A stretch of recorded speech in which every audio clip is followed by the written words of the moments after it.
सुना है हमने ओ बोले तेरी काफी मरते हैं। सुना है हमने ओ बोले तेरा काफी मरते हैं। सुना है हमने ओ बोले तेरी काफी मरते हैं। सुना है हमने ओ बोले तेरी काशी में उसी मंदिर में पूजा तो उसी मंदिर में पूजा तो मैं काशी तक किया आई हूँ। उसी मंदिर में पूजा तो मैं काशी नगरी आई हूँ। मेरे बोले ओ बम बोले मैं काशी नगरी आई हूँ। मेरे बोले ओ बम बोले मैं काशी नगरी आई हूँ। मैं काशी नगरी आई हूँ। मैं काशी नगरी आई हूँ। मैं काशी नगरी आई हूँ। हर हर महादेव, हर हर महादेव, हर हर महादेव। तेरे डमरू की धुन सुन के मैं काशी नगरी आई हूँ। तेरे डमरू की धुन सुन के मैं काशी नगरी आई हूँ। मैं काशी नगरी आई हूँ। मैं काशी नगरी आई हूँ। मैं काशी नगरी आई हूँ। मैं काशी नगरी आई हूँ। तेरे डमरू की धुन सुन के मैं काशी नगरी आई हूँ। तेरे डमरू की धुन सुन के मैं काशी नगरी आई। हर हर हर हर हर हर महादेव। तो जब पार्वती मैया की उन्होंने पूरी मन्नतें पूरी की तो हमारी क्यों नहीं करेगा। तात्पर्य यही है कि भोले को सिर्फ वो भाव और श्रद्धा चाहिए, आपके धन की आवश्यकता उसे बिल्कुल भी नहीं है। उसने पूरा संसार को दे दिया, वो आपको ले से लेकर के क्या करेगा।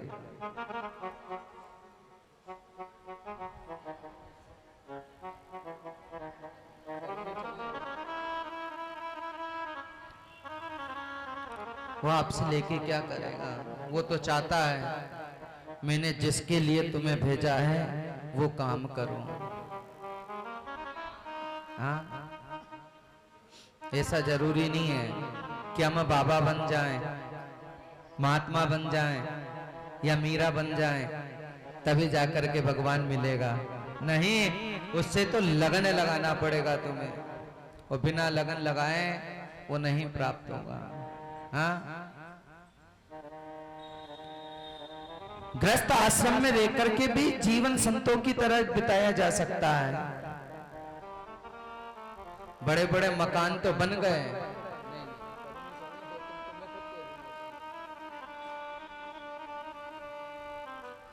हर हर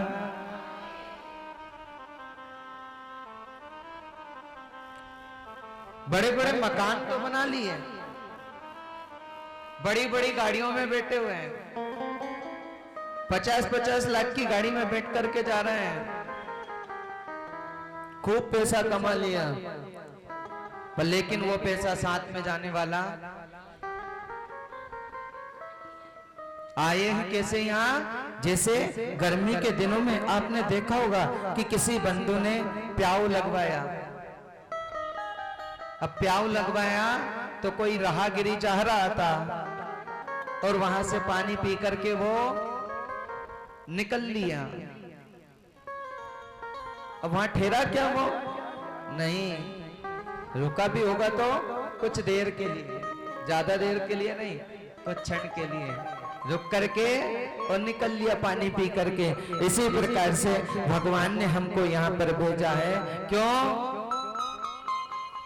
जाओ भैया, जाकर के कुछ कर्म करके आना और अच्छा कमा करके लेकर के आना, कुछ अच्छा लाओ। अब हमने तो राजसी और तामसी बुद्धि हमारे अंदर बैठी हुई है, रजोगुण हमारे अंदर बैठा हुआ है, तमोगुण हमारे अंदर बैठा हुआ है।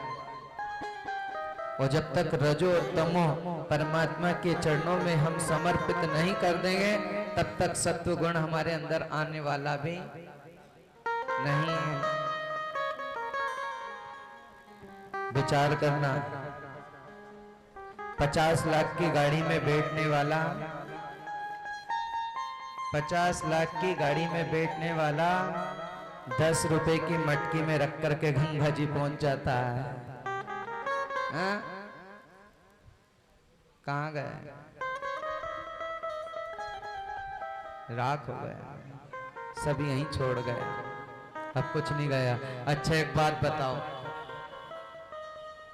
कोई मरता है ना, अब मरता है तो उसकी अर्थी को बड़ा जोर से सजाया जाता है। सजाते हैं कि नहीं अर्थी को?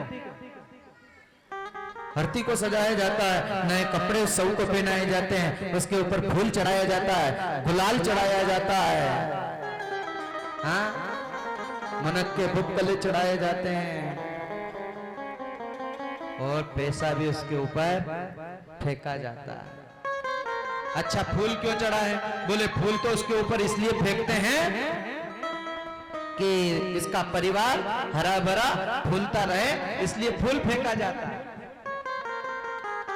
पर लेकिन अर्थी जब उठाई जाती है तो उसकी छाती के ऊपर पैसा क्यों फेंके? विचार करो। वो पैसा इसलिए फेंके कि जिसके लिए तूने जिंदगी भर इसको कमाया, अब तेरे बाप में शक्ति हो तो ले उठा ले, उठा। पैसा उसके ऊपर इसलिए फेंका जाता है। और बेचारा वो पड़ा पड़ा देखता रहे कि मेरा कुछ भी मेरे साथ जा नहीं रहा है, सब कुछ यहाँ का यहीं दे गया। तो जानने से पहले ऐसा क्यों विचार करें? ऐसा समाज ने इस साल ये जब जयसवाल समाज में कथा करवाई, सभी भक्त बंधु मिलकर के फिर कहो हमारे धर्म सिंह चाचा को, विजय शंकर चाचा को, गोविंद भैया, इनको सभी समिति वालों को हम आपका तहे दिल से, तन मन से भी और धन से भी साथ देंगे। हर साल ऐसी शिव पुराण की कथा श्रावण के महीने में होना चाहिए। वो धन काम का, वो काम का विचार करना चाहिए। जब तक विचार नहीं होगा तब तक कुछ नहीं होगा। मन को सात्विक बनाए। और भोलेनाथ ने माता पार्वती को नंदी के ऊपर बिठाया और हिमाचल राजा ने अपनी कन्या का विदा करके जो भी यत्र तत्र पुष्प उनसे बना कन्यादान भोलेनाथ को दिया। और भोलेनाथ अपनी अपनी पत्नी पार्वती को लेकर के कैलाश पर्वत पर आ गए। पत्नी कैसी हो? हाँ? किस पे बैठ के आई? बोलो। अब अगर साइकिल लेके चले जाओ लेने पत्नी को तो बोलो।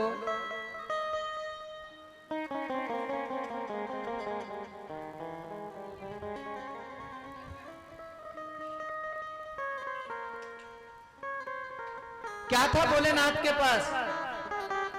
चाहते तो हिमाचल राजा देख लेते कि क्या है इस ओगड़ के पास, शमशानवासी है, पर लेकिन नहीं है। देखा कहां देना चाहिए बेटी को, बताओ। धनी क्या? जिसके पास खूब धन हो। और बेटी अगर वहां सुखी नहीं रहे तो कैसे निकलेगा उसका जीवन?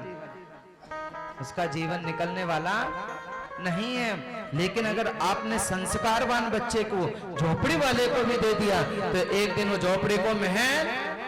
इसीलिए तो तुलसीदास जी ने रामायण में भी लिखा है कि पोते कपोते तो क्यों धन संसे, और पुत्र सपूते तो क्यों धन संसे।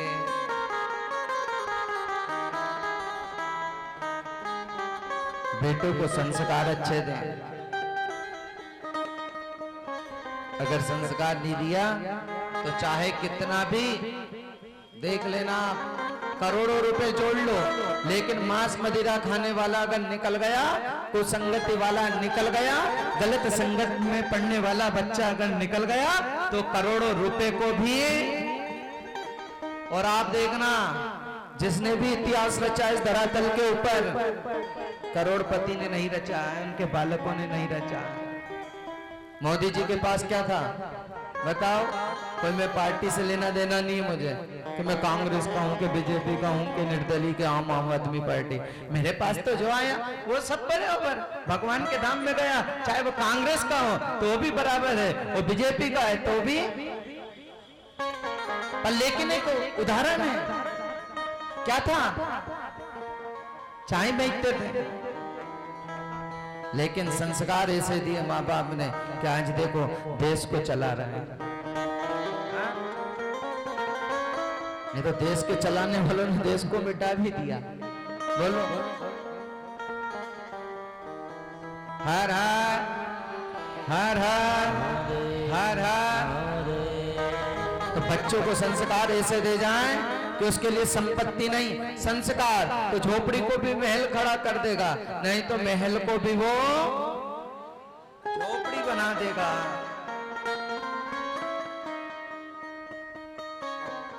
संस्कार कहां से आते हैं? पहले माँ बाप को खुद को अपनाना पड़ेगा संस्कार। माँ बाप को स्वयं को संस्कार लेने होंगे। सबसे पहले संस्कार कौन सा होता है बताओ? सबसे पहले विवाह संस्कार। क्या होता है? विवाह संस्कार। बच्चे बच्ची का जब भी संबंध करो तो शुभ मुहूर्त, शुभ लगन, शुभ घड़ी देख करके ही लगन को निकलाना चाहिए, तभी जाकर के विवाह होना चाहिए। आजकल तो लगन विवाह भी ऐसे हो गए महाराज दिखावे के। हाँ, अरे किसी ब्राह्मण को बुला करके उसके फेरे होना चाहिए। कल लगे थे ना स्वस्ति वाचन सावधान लगन भोलेनाथ की। हाँ, 2 घंटे का पहले वो अलग ही बनाओ मामला कि 2 घंटे में हमारे बेटे बेटी के मंत्रोच्चार के द्वारा इनके फेरे होना चाहिए। महाराज विवाह संस्कार, विवाह संस्कार के बाद गर्भधान संस्कार बताया गया है। गर्भधान संस्कार कैसा होना चाहिए? माता पिता को चाहिए, पति पत्नी को, कि शुद्ध रहें, सात्विक रहें, रजोगुण तमोगुण को दूर करें। हाँ, रजोगुण तमोगुण अगर रहे, अच्छा बताओ, हर माता पिता ये चाहते हैं नहीं कि मेरा बेटा अच्छा निकले, प्रहलाद जैसा, ध्रुव जैसा, राम जैसा। कभी अपने बेटे का नाम रावण रखा क्या? बताओ, रखा? कौन कौन ने रखा रावण? पर रावण ही पैदा हो रहा है, नहीं मत रखो आप। कोई रखना नहीं चाहता। अच्छा, आज तक किसी ने केकई रखा ना? कौन कौन है यहाँ केकई? बता। ताड़का है क्या यहाँ कोई? हाँ, पूतना है क्या? पूतना नाम रखा है क्या? नहीं रखा। ताड़का रखा क्या? नहीं रखा। तब भी जब भी नाम रखा होगा तो सीता, कौशल्या, सुमित्रा, ऐसे नाम। चाची का नाम है सुमित्रा, कौशल्या। अरे एक बार जोर से ताली हो जाए। जैसा नाम वैसे ही काम भी, पति भी ऐसे ही मिले, धर्म सिंह। और धर्म का ही काम करते रहते हैं। अभी देखा हमने उनके बहुत 2004-05 में भी वृंदावन में भागवत कथा करवाई, वो एल्बम भी उन्होंने बताया। दोनों पति पत्नी का जीवन ऐसे ही चल रहा है दान के पीछे। हाँ, तो बताया गया है गर्भदान संस्कार। अब गर्भवती महिला को चाहिए जब बच्चा पेट में हो तो क्या पढ़े? गर्भ गीता का पाठ करे, रामायण पढ़े, और लेकिन नाटक देख रही है, फिल्म देख रही है। पहले बहुएं जो होती थी सासू की सेवा करती थी, आजकल सास बहू की सेवा कर रही है नहीं कर रही है? बताओ। हाँ, सास बहू की सेवा कर रही है। अब पेट में बच्चा पल रहा है लेकिन माँ से कह रही है सासू से, माँ जी आज तो समोसा खाने की इच्छा हो रही है। बताओ, समोसा कितनी जगह से टेढ़ा है? 3 जगह से। अब जैसा खाओगे समोसा तो वैसे ही बच्चा भी मां से खाने पीने का, जबकि बताया गया शिव महापुराण कहती है कि खट्टा तीखा मीठा इत्यादि न खाएं, हाँ, शुद्ध भोजन करें। और उस समय मन में पति पत्नी का जैसा भाव होगा वैसी संतान होगी। परमात्मा का नाम गुणानुवाद चलते रहे। और जैसे ही बच्चे का जन्म होए तो फिर उसका नालक छेदन संस्कार होता है। तीसरा क्या होता है? नालक छेदन संस्कार। फिर नामकरण संस्कार। किसी ब्राह्मण को बुला करके बच्चा बच्ची का नामकरण संस्कार करवाएं, पोथी के द्वारा, पंचांग के द्वारा, पत्रा के द्वारा। फिर उसमें आता है ना कि भैया किस पाए से जन्म लिया, या सोना चांदी या तांबा, किस पाए से जन्म लिया। हाँ, उस बच्चे के हाथ लगा करके वो चीज दान करवाई जाए। हाँ, नाम संस्कार। नाम अच्छे होना चाहिए। कैसे नाम हो रहे हैं आजकल बोलो? नाम अच्छे रखे जा रहे हैं? नहीं। हर हर हर हर हर हर। एक बार क्या हुआ कि एक मेहमान पत्रिका देने के लिए आया शादी की अपने समधी जी के घर, कि चलो पत्रिका दे आते हैं। बेचारे ट्रेन से आए, जैसे तैसे वो घर पहुंचे। अब उसने बच्चे बच्ची के नाम ऐसे रख रखे थे कि मैं कोई अगर मेहमान सुने तो भग जाए सुनते ही। हाँ? अब आए समधी जी तो बड़े खुश हुए, अरे आइए समधी जी आइए। तो अपनी बेटी को आवाज लगाई, बेटा टूटी कुर्सी लेकर के आना। क्या कहा? बेटा टूटी कुर्सी लेकर के आ। अब वो मेहमान ने सोचा, समधी जी ने, टूटी कुर्सी पे बिठा दे या से अच्छो तो नीचे बैठ जा। बोले समधी जी ऐसा है कि हम कुर्सी पे ना बैठे, हम तो नीचे बैठे। बोले अच्छी बात है, कुर्सी पे ना बैठो तो कोई बात नहीं, तो क्या करें? बोले अब दूसरे नंबर के बेटे को आवाज दिया, आसन बुलवा दे आपके लिए। बोले अगर हो तो बुलवा दो। बोले बेटा फटा आसन लेके आ। तो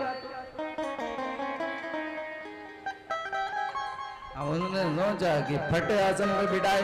बोले समधी जी सुनो, मुझे तो जल्दी जाना है, आप तो पत्रिका है, शादी में आना है। अरे कुछ खा तो जाओ भाई, यार आए हो इतनी दूर से तो। कंजूस था। बोले कुछ खा तो जाओ। तो बोले खिला दो जो आपकी इच्छा, जल्दी बुलवा लो। उसने तीसरे नंबर के बेटे को आवाज दिया, बेटा सड़े केले लेके आ। तो समधी जी का दिमाग चक रहा है कि ये पागल फैमिली तो नहीं है। उन्होंने की सड़ा केला खिला करके बेटे की शादी अलग करना है, एम्स में भर्ती करवाएगा ये। बोले समधी जी सुनो, नहीं नहीं बिल्कुल भी नहीं, आप तो जितना भी जल्दी हो सके मुझे स्टेशन तक छुड़वा दो यहाँ से, बस इतनी कृपा कर लो आप तो। बोले ठीक है, आपकी कृपा से 2-2 गाड़ी है अपने पास। अब चौथे नंबर को बेटे को आवाज दी, बेटा पंचर गाड़ी निकाल। तो समधी जी ने सोचा पंचर गाड़ी में बिठा के क्या मालूम कहाँ कोई एक्सीडेंट करवाएगा। बोले समधी जी मैं तो जा रहा हूँ, भगी गया वो समधी। हाँ, हर हर हर हर हर हर। नाम भी कैसे कैसे रखे जाते हैं समझ में नहीं आता। नाम अच्छे हो, परमात्मा की कृपा हुई, धीरे धीरे समय व्यतीत होता चला गया। भगवान शंकर वो माता पार्वती कैलाश पर विहार करने लगे। समय अनुसार सज्जनों सनत कुमार जी कहते हैं, हे व्यास जी महाराज,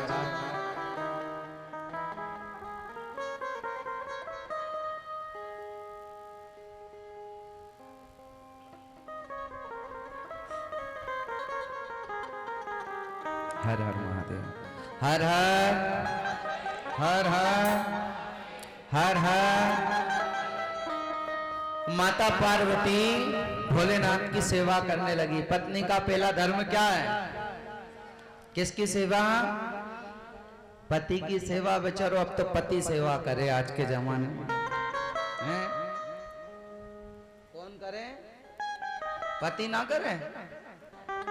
पत्नी तो उठे ही ना 9-9 10-10 बजे तक, पति उठ के खुद बनावे अपने लिए चाय। बेचारो क्या करो। हर हर हर हर। अच्छा कौन कौन पत्नी करती है पति की सेवा? वो हाथ खड़े करो। चाची जी करते हो? ये जिनके हाथ खड़े नहीं हुए वो समझ लें फिर।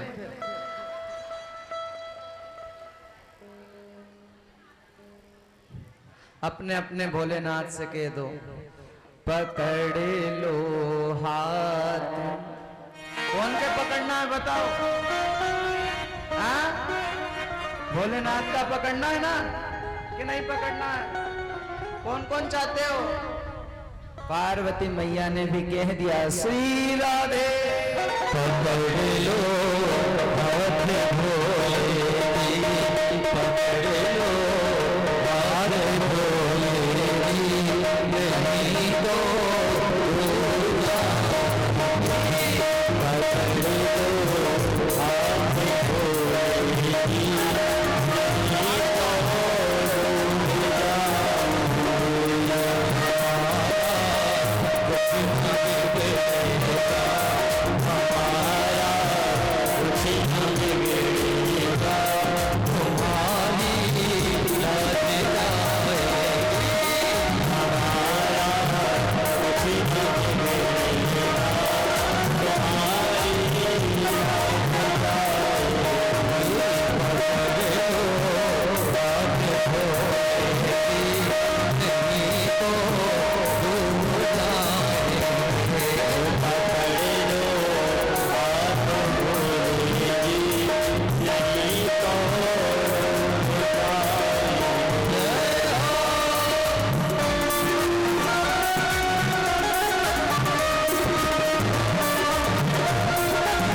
भोले।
थोड़े थोड़े पीछे हो जाओ, थोड़ी जगह रहना चाहिए सामने। हर हर महादेव हर हर महादेव हर हर। महादेव। कल भी बहुत सारी माता बहनें कह रही थी महाराज जी जब भी कभी अब आओ ना तब थोड़ा ग्राउंड बड़ा हो जाना चाहिए।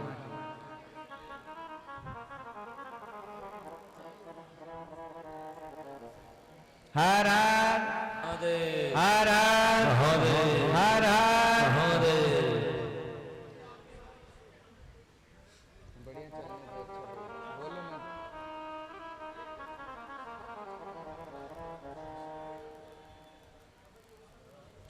माता पिता के संस्कार से ही बच्चे बच्ची कुछ अच्छा कर्म करते हैं।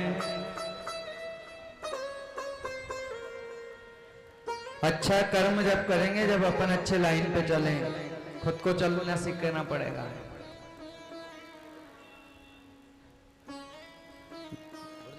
गलत रास्ते पे अगर बेटा जा रहा है तो उसे समझाओ।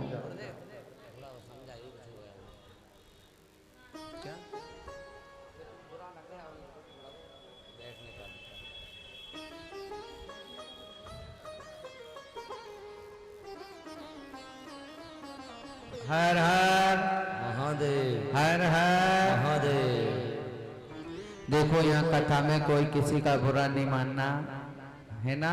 अपने इस प्रोग्राम को सफल बनाने के लिए, अच्छा करने के लिए ही आप लोगों को कहते हैं कि थोड़ी जगह यहाँ रहने दो, इसलिए कि निकलने वाले, झांकी वाले, व्यवस्था को देखने के लिए बहुत जरूरी है। तो कोई किसी की बात का बुरा ना माने, क्योंकि मर्यादा अनुशासन रहेगा तो सब अच्छा रहेगा। नहीं तो कल से आप कहोगे कि आप लोग क्या करते थे। हाँ, हर हर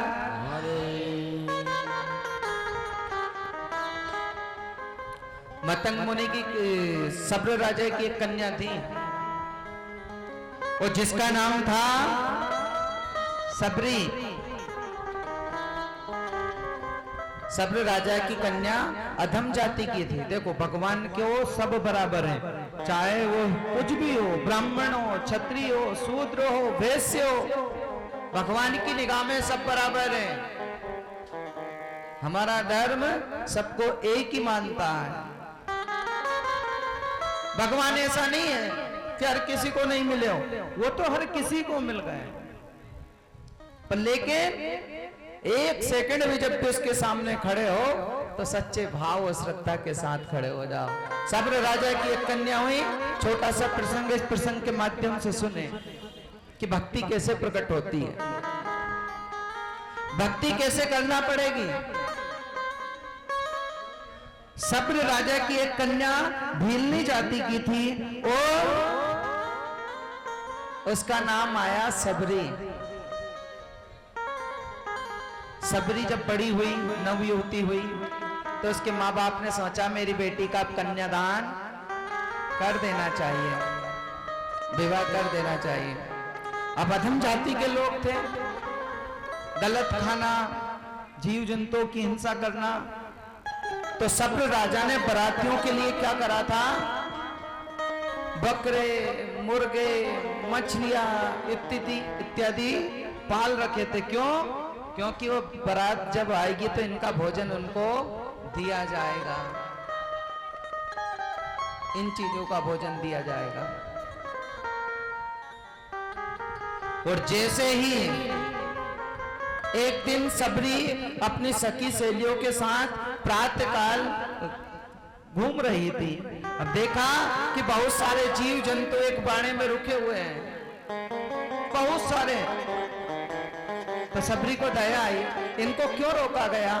सहेलियों से पूछा, इनको क्यों रोका गया? कितने अच्छे जानवर हैं, इनको तो आजाद कर दो।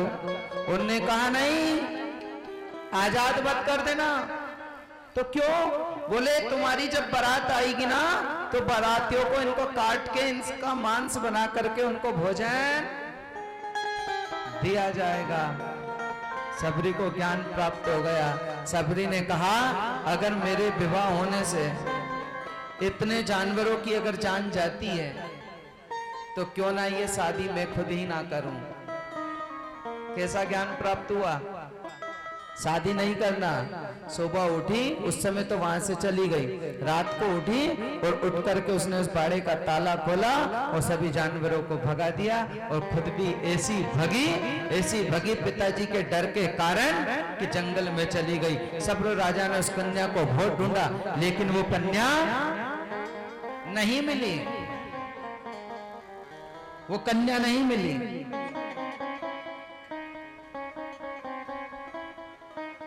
सबरी ने देखा अब कैसे जीवन जीऊंगी, कैसे जीवन व्यतीत करूंगी, तो पंपा सरोवर पर पहुंच गई सबरी। और पंपा सरोवर पे क्या देखा? एक ऋषि का आश्रम है जिनका नाम है मतंग मुनि। अब उस आश्रम की सेवा कैसे करें? अगर उनके सामने जाए तो अधम जाति की कन्या, कोई मुझे सेवा करने नहीं देगा, तो क्या करा जाए?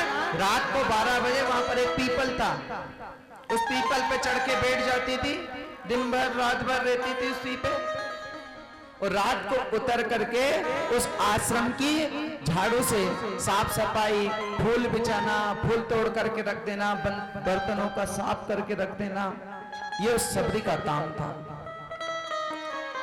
अब गुरुजी मतंग मुनि उठे 4 बजे, उठ करके देखा कि आज तो आश्रम की साफ सफाई हो चुकी है। किसने झाड़ू लगाया, कौन ने ये फूल बिछाए? तो सोचा कि शिष्यों ने करा होगा, ध्यान नहीं दिया। साफ सफाई करते करते 2 महीने व्यतीत हो गए। कितने? 2 महीने। एक दिन मतंग मुनि सबसे पहले जग जाते हैं, कोई शिष्य नहीं जगा, उसके पहले मतंग मुनि जग गए। और मतंग मुनि ने क्या देखा कि वही साफ सफाई हुई है, फूल बिछाए हुए हैं और बर्तन साफ करके रख दिए गए। मतंग मुनि ने कहा कि इस आश्रम की सेवा कौन करता है? जब सारे शिष्य सोए तो फिर करता कौन है? जब शिष्य उठ गए तो सभी से पूछा, आश्रम की सफाई कौन ने करी? बोले नहीं, हम तो नहीं करते। अरे फिर ऐसा कौन सा सेवक आता है जो चोरी से सेवा कर जाता है? आज मुझे देखना पड़ेगा। मतंग मुनि इस रात को सोए नहीं। वो कन्या उतर करके आई और झाड़ू उसने उठाया, झाड़ू लगाने लगी कि मतंग मुनि ने उस कन्या का हाथ पकड़ लिया और हाथ पकड़ कर झाड़ू उसके हाथ से ले ली। बेटा बैठ जा, एक बात बता, तू ये सेवा चोरी से क्यों करती है? सामने रह करके भी तो कर सकती है ना। पहले तो साष्टांग प्रणाम करा उस कन्या ने। प्रणाम करने के बाद कन्या ने बहुत सुंदर जवाब दिया।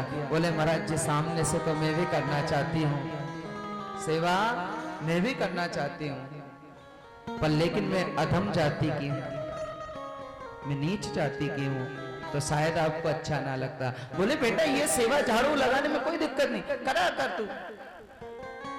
अब शिष्यों को मालूम हुआ कि कोई अधम जाति की कन्या गुरुजी ने हमारे आश्रम में रखी, तो सभी शिष्यों ने उसका विरोध किया। वो विरोध ऐसा किया कि सबरी को पैरों से मारते हुए सब शिष्य वहां से निकल लिए। अच्छा, शिष्य ने भक्त का अपमान किया तो शिष्य ने क्या देखा कि पंपा सरोवर में नदी बह रही थी। उस नदी में जैसे उसने स्नान करने के लिए गए तो क्या देखा शिष्यों ने कि वो खून बन गया, रक्त बन गया, पीक बन गया, मांस बन गया, वो जल कीड़े पड़ गए उसमें। शिष्यों ने सोचा आज तक तो ऐसा कभी नहीं हुआ था। दौड़े दौड़े वापस आए मतंग ऋषि के पास। क्या हुआ? सरोवर में कीड़े पड़ गए हुए हैं, रक्त से भरी हुई है। उनने कहा तुमने भक्त का अपमान किया, चाहे वो नीच जाति की है, पर लेकिन भगवान की भक्त है वो। हाँ, उसके चरणों में गिर करके माफी मांगी। तब मतंग मुनि ने कहा बेटा, तुम्हारा यहाँ रहना उचित नहीं है, पर लेकिन पंपा सरोवर की चोटी पर जाकर के तुम कुटिया बनाना। और कुटिया बना करके वहां पर जिस प्रकार से फूल यहाँ बिछाती आई ना तुम, ऐसे फूल अपनी कुटिया के सामने रोज बिछाना, रोज लगाना फूलों की सैया। एक दिन राम तेरे घर, हाँ, एक दिन तेरे घर राम कि बोल बोल काका मेरे राम कब आएंगे? आए नहीं राम जी, लगाई कहाँ देर रे। हाँ, हर महादेव, हर महादेव। आए नहीं राम जी, लगाई कहाँ देर रे। कि बोल बोल काका मेरे राम कब आएंगे? आए नहीं राम जी, लगाई कहाँ देर रे। आए नहीं राम जी, लगाई कहाँ देर रे। बोल बोल काका मेरे राम कब आएंगे? हर हर हर हर। मतंग मुनि ने कहा बेटा, मैं तो राम के दर्शन नहीं कर पाऊंगा, पर लेकिन राम जी तुझे दर्शन देने जरूर आएंगे। तेरी श्रद्धा यही बनी रहना चाहिए। आज हम भगवान के भक्त तो बन गए, पर लेकिन परमात्मा के ऊपर विश्वास नहीं रहा। कभी इसको पकड़ लिया, कभी उसको पकड़ लिया, कभी उसको पकड़ लिया, कभी उसको पकड़ लिया। अरे एक को पकड़ के रखो। जैसे सबरी ने पूरा जीवन अपना नवयौवन निकाल दिया, बुढ़ापा आ गया, गर्दन हिलने लग गई, लेकिन गुरु जी के बताए हुए रास्ते पे वो पथ चिन्हों के ऊपर चलती रही। बुढ़ापे में भी वो फूलों को तोड़ करके लाती थी, बिछाना, गोबर से लीपना, रास्ते को साफ करना, हाँ, और रोज सबरी बाट निहारती। राम जी आइए। रामा रामा रटते रटते बीबी रे उमरिया, रामा रामा रटते रटते बीबी रे उमरिया, रामा रामा रटते रटते बीबी रे उमरिया, रामा रामा रटते रटते बीबी रे उमरिया। रघुकुल नंदन कब आओगे, रघुकुल नंदन कब आओगे, बिजली की जो पानी रामा रामा रटते रटते बीबी रे उमरिया, रामा रामा रटते रटते बीबी रे उमरिया, रामा रामा रटते रटते बीबी रे उमरिया, रामा रामा रटते रटते बीबी रे उमरिया।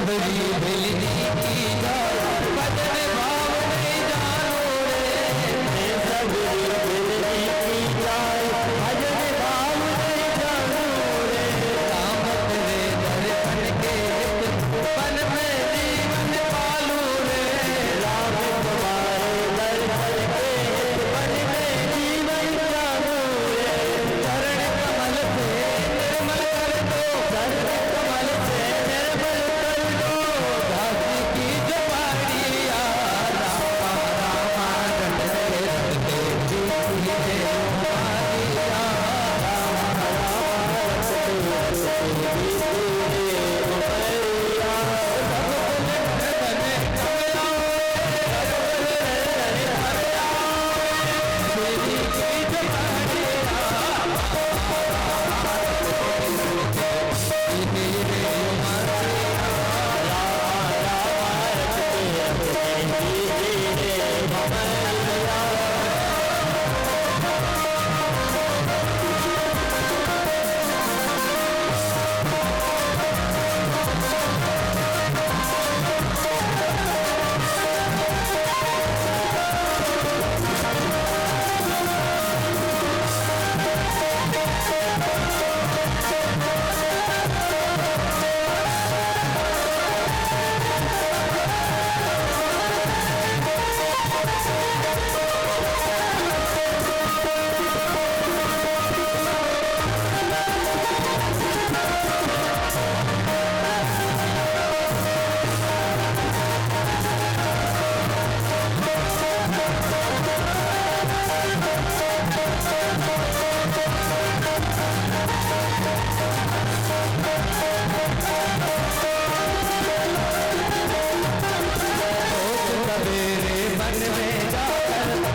रामा रामा रटते रटते बीती रे उमरिया, रामा रामा रटते रटते बीती रे उमरिया। अपनी कैसे बीती है बोलो? हाँ कैसे बीती अपनी? आज इससे लड़, कल उससे लड़, परसों बहू से लड़, पति से लड़। लड़ना जरूर होना हमारी माता बहनों का। कौन कौन लड़ती हो अपने अपने घर में हाथ खड़े करो।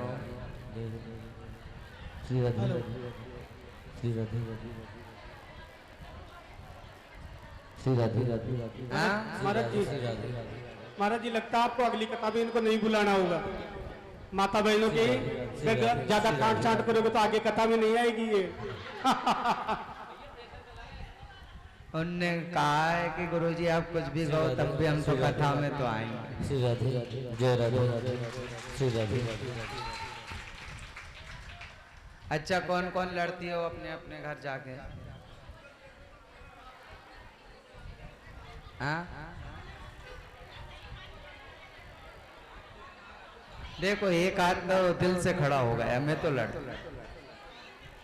और लड़ते सभी हैं पर यहाँ हाथ खड़े नहीं कर सकते।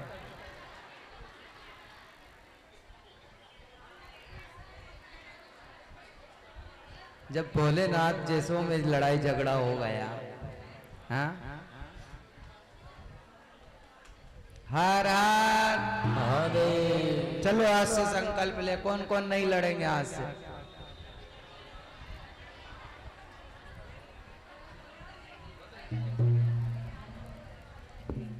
गुरुजी हमारी क्या बोलते हैं बहू को? भीमनी, हाँ? बींदनी बहुत खराब है। हर हर हर हर हर हर। देखो सबरी ने जीवन कैसे बिताया, दूसरों का जीव जाए, हाँ? पर हिंसा हो। अरे चलो भी तो सोच समझ करके चलो, कहीं ऐसा नहीं हो कि हमारे पैरों के नीचे कितने अनगिनत पाप होते हैं। हे करुणा निधान, लेकिन अवगुण तो हमारे अंदर बहुत भरे हुए हैं। अगर अवगुणों को तूने देखा तो कैसे पार लगेंगे। भजन करते करते सबरी से बन नहीं रहा शरीर से, लेकिन फिर भी धीरे धीरे जंगल में जाती, फूलों को तोड़ के चुन चुन के कलियों को लेकर के आती। बेर जो भी था सीजन के हिसाब से फल लेकर के आती। और एक दिन राम जी को भी जाना पड़ा। भक्त के आगे भगवान हार गया है, हार चुका। बोले अगर मैं किसी के सामने नहीं आ रहा, बड़े बड़े राक्षसों के सामने नहीं आ रहा, रावण जैसे दुष्ट के सामने नहीं आ रहा, कंस जैसे दुष्ट के सामने मैं नहीं आ रहा, हाँ? अकासुर बकासुर जैसे लोगों के सामने में नहीं हारा, पर लेकिन हारा हूं तो किसके आगे? भक्त के आगे। भक्त चाहे जैसे परमात्मा को नचा सकता, चाहे जैसे। उसने कहा यहाँ बैठ तो वहीं बैठा, यहाँ बैठ वहां बैठा। उन्होंने की ये कर वो कर। अच्छा गोपियां नचाती थी कि नहीं भगवान को? अरे छाछ दूंगी लाला, थोड़ा एक बार ठुमको लगा के बता, हाँ? एक बार नच दे, छाछ दूंगी तुझे। अरे कन्हैया मैं तुझे दही खिलाऊंगी, दूध खिलाऊंगी। अरे अच्छा एक बात बताओ, भगवान तो पक्के चोर थे ना, ये तो छोटे मोटे चोर नहीं है, ये बहुत बड़े चोर हैं। पर लेकिन गोपियां जिस दिन भगवान कृष्ण चोरी करने ना जाएं, तो ब्रजवासी ये सोचते थे कि आज कन्हैया आया क्यों नहीं, व्याकुल हो जाते थे। एक गोपी ने 4 दिन से कन्हैया को नहीं देखा, विचार आया कन्हैया 4 दिन से मैं देख रही हूं, पर लेकिन कन्हैया दिखा नहीं। तो आज खुद के घर गोबर रखा हुआ है, खुद के घर मवेशी बंधी हुई है, पर लेकिन गोबर के बहाने कन्हैया को देखने के लिए चली गई। ये लालसा होना, मैया मुझे गोबर चाहिए, गोबर दे। अरे लाली, गोबर पूछने की बात हो गई, ले जा। अब जैसे ही गोबर तो डलिया में रखती जा रही है, पर लेकिन निगाह कहां है, कन्हैया को देखना चाहती है कि एक बार मेरा ठाकुर मुझे दिख जाए, उसका दरस हो जाए। गोबर रखते रखते कन्हैया आ गए, और कन्हैया आए तो कन्हैया से कहा, लाला कहाँ गए हो? तो तू बोले मेरे से क्या मतलब है, तू तो गोबर ले जा। अच्छा एक बात बता दे। अब कन्हैया ने अपने आप में, गोपी ने धन्य मान लिया, मैं धन्य हो गई, ठाकुर के दर्शन हो गए। पर लेकिन लाला, ये गोबर की जो डलिया है ना, ये थोड़ा हाथ लगवा दे, या में वजन बहुत है। क्या कहा? या में वजन बहुत है, थोड़ा हाथ लगवा दे, सहारा लग जाएगा। तो कन्हैया ने दोनों हाथ यूं रखे कमर। वाह गोपी, हम गोबर भी दें और तेरे बाप के नौकर भी लगे। हाँ? बताओ कन्हैया कितने शरारती हैं। लेकिन ब्रजवासी जो भी हैं, वो प्रत्येक ये चाहते हैं कि किसी भी प्रकार से मेरे ठाकुर का दर्शन हो जाए, चाहे वो माखन चोरी लीला करे या बांसुरी बजाए, कुछ भी करे, पर लेकिन मेरे लाला के एक बार दर्शन हो जाए। और भगवान उसे किसी भी रूप में दर्शन दे ही देते हैं, किसी भी रूप में करने वाला होना। वही आज सबरी देख रही है। सबरी की गर्दन हिलने लगी, समय नजदीक, मृत्यु का समय भी काल ब्याल मुखत ग्रासा त्रासा निर्वाण हितवे। राम को वनवास हुआ और सीता की खोज में राम जा रहा है। अनेक ऋषियों ने राम का सत्कार किया, हाँ, भोजन के लिए बुलाया, क्योंकि आइए हमारे आश्रम पे भोजन पा लीजिए प्रभु। एक बार अगर चरण भी हमारे घर में पड़ गए, हाँ, कोई साधु संत महात्मा ब्राह्मण अगर अपने घर में आ जाए तो ये समझना कि भाग्योदय हो जाता है हमारा, हाँ, भाग्योदय हो जाता है। आज हम यही भूल गए हैं। कोई भी ब्राह्मण आता है तो मुझसे ये सोचते हैं कि ये हमसे कुछ लेना जाए, कुछ लेना जाए। भैया ब्राह्मण कभी किसी के धन का भूखा नहीं होता है। ब्राह्मण किसी के धन का भूखा नहीं है, वो तो वाणी का भूखा है। वाणी ऐसी बोलिए, मन का आपा खोए, औरन को शीतल करे, खुद भी शीतल हो। अच्छा, पहले साधु संत ब्राह्मणों के पास बड़े बड़े राजा जाते थे आशीर्वाद लेने के लिए। आज आशीर्वाद ही तो नहीं मिल पा रहा है। आशीर्वाद लेने के लिए जाते थे तो सोने की असरकियां ले जाते थे। क्या ले जाते थे?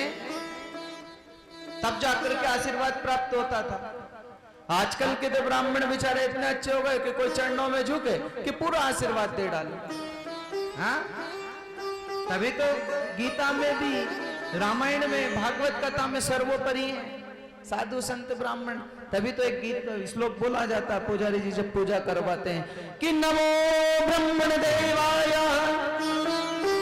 गो ब्रह्मण हिताय च जगत्ताय कृष्णाय गोविंदाय नमो नमः। भगवान विष्णु नर नारायण स्वयं कहते हैं कि यज्ञ अगर करें, यज्ञ आपने करवाया,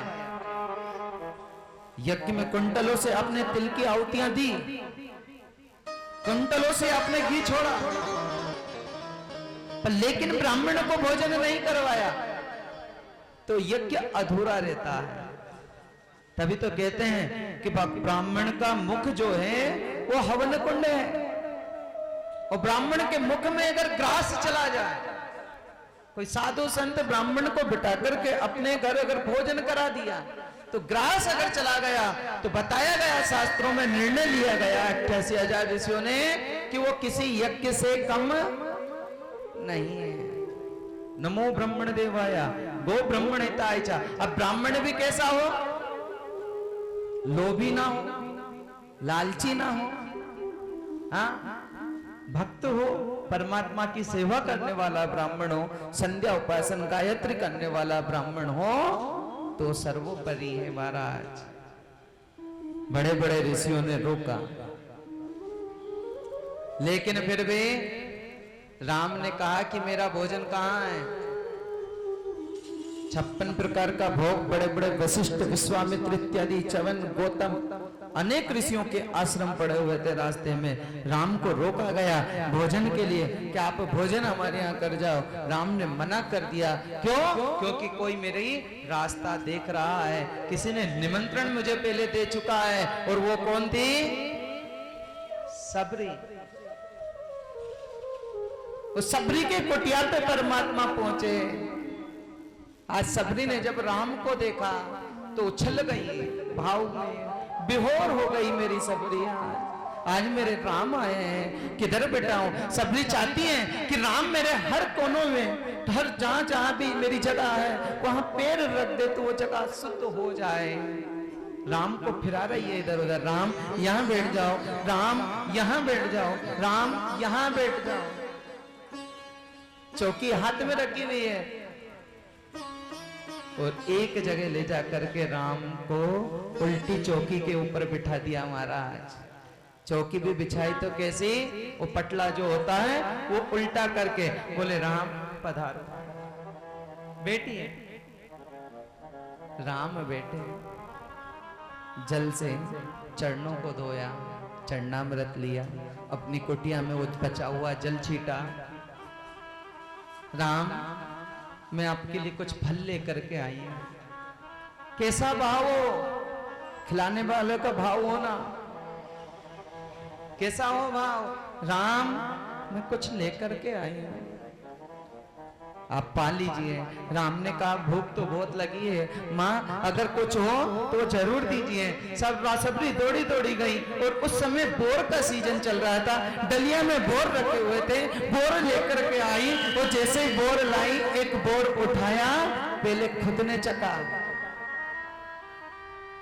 सबरी ने पहले खुद खाया उस बोर को। कहीं ऐसा नहीं हो कि मेरे राम, मेरे प्रभु श्री राम, मेरे राघव, कहीं ऐसा नहीं हो कि खट्टा बोर खा जाए, इसलिए मैं चख करके दूं। तो राम जी को उसने बेर उठा करके पहले चखा, जो खट्टा था उसे फेंक दिया, मीठा था वो राम के हाथों में दे दिया। राम इसे आप पा लो। और जैसे ही राम ने वो पाने लगे तो लक्ष्मण पीछे खड़े हुए थे, घृणा करने लगे। अधम जाति की कन्या का झूठा बोर खा रहा है मेरे राम, इशारा भी किया। लेकिन राम तो भाव के भूखे हैं कि भाव का भूखा मैं हूं, भाव ही एक सार है, और भाव से जो मुझे भजे उसका बेड़ा। राम तो प्रेम बस होकर के भाव के करुणा में बंधे हुए हैं। बेर खाते जा रहे हैं, वो झूठे देती जा रही है, वो खाते जा रहे हैं। राम ने सोचा लक्ष्मण को भी ये प्रसाद दे दूं। राम ने लक्ष्मण को वो प्रसाद झूठा बोल लक्ष्मण को दिया। लो लक्ष्मण, तुम भी इस प्रसाद से वंचित ना रहो, ये प्रसाद आप भी खा लो। लक्ष्मण ने वो बोर ले तो लिया, पर लेकिन घृणा आई। उन्होंने सोचा कि ये झूठा बोर, राम तो पागल हो चुके हैं, और वो बेर को लक्ष्मण ने फेंक दिया महाराज।